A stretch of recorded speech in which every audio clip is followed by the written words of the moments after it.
IOF é risco Brasil. O aumento das alíquotas é uma. Andreasa, o que é risco Brasil? O risco Brasil é o custo de investir no Brasil. Por quê? Porque é inseguro. Porque é incerto.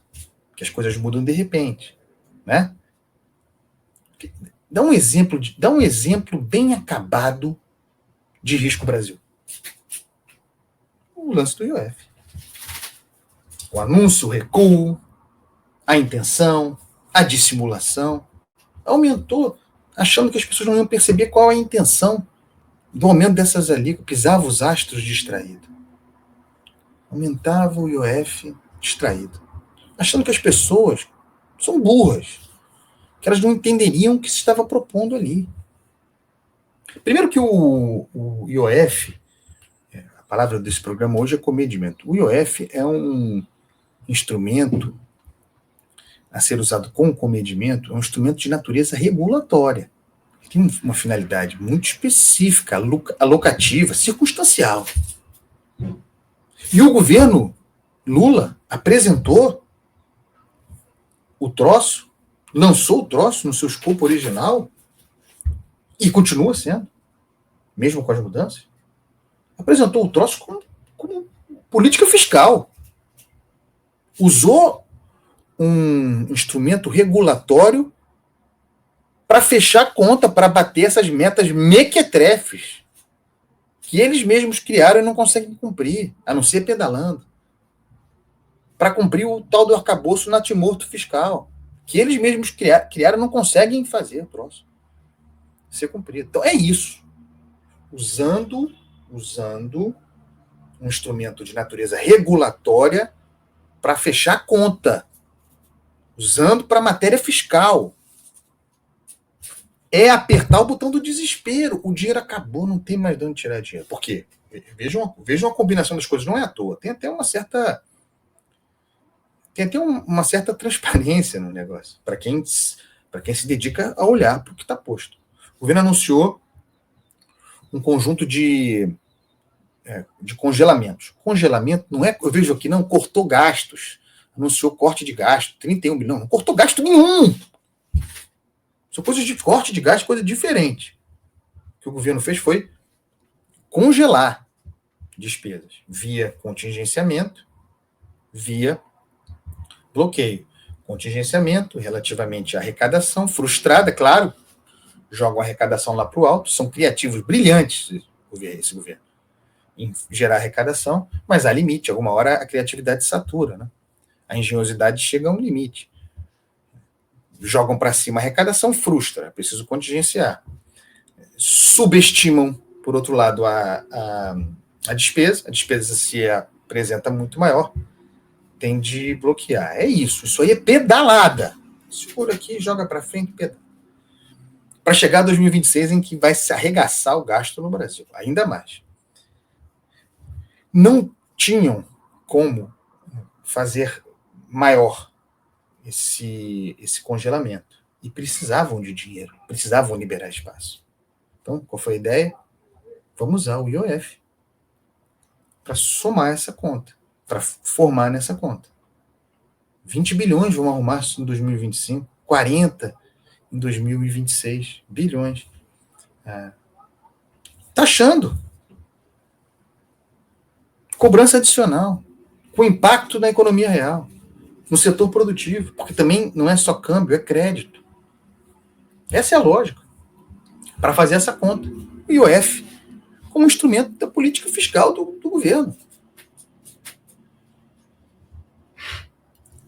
IOF, eu vejo um certo cuidado, um certo tato na hora de chamar as coisas pelo que são. Essa medida, mesmo com o recuo, mesmo com o que foi revogado, essa medida, o aumento do IOF, como é que ela flerta com o controle de capitais? Essa medida é para controle de capitais, é para repressão financeira, e continua. Vai comprar dólar agora você para viajar. Vai pagar. A repressão financeira, a lógica da repressão financeira continua aqui. Isso, como diz o Denis Leon, para segurar dólar. Só que tem um efeito rebote nesse troço. Controle de capitais. É isso que o governo propôs, pô. Não é flerta. Não é que a mensagem foi mal compreendida, como diz. Não, pô. A ideia era essa. Fazer controle de capital.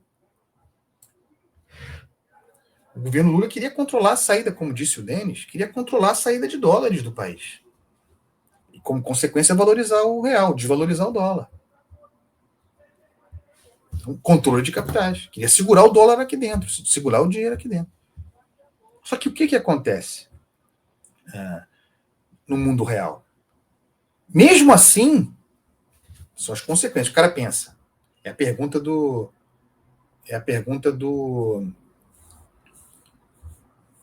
programa de hoje. Se o governo Lula apela ao IOF já agora, botão do desespero, apertou o botão do IOF, é o vale tudo declarado. Está valendo tudo. Se faz isso agora, o que vai fazer adiante? Então, com essa pergunta, que é a grande pergunta, esse controle de capital fica furado. Porque mesmo assim, o cara tira o dinheiro. E o cara que tem dinheiro lá fora não traz para o Brasil dinheiro mais, não traz. Porque é um ambiente de insegurança. Então, como consequência, a tentativa de controlar a capital tende a fazer que ainda assim o cara pague os 3,5%, pague o que tiver que pagar, mas tire o dinheiro daqui e não coloque. Então, no final das contas, como consequência disso, o dólar poderia até se valorizar. Eu diria que se valorizaria, prosperasse essa parte da medida, aquela de aumento do IOF sobre aplicações de fundos, de movimentações, né, de aplicações no exterior. Aí o telefone de Haddad não parou de tocar. Todo mundo ligou para ele para dizer que aquilo ali era uma loucura. Haddad deu uma entrevista ao jornal Globo, né? Está no Globo de ontem, de domingo. Haddad é o Globo. Abro aspas para ele. Essa regularização do IOF, tá regulando, tá regularizando.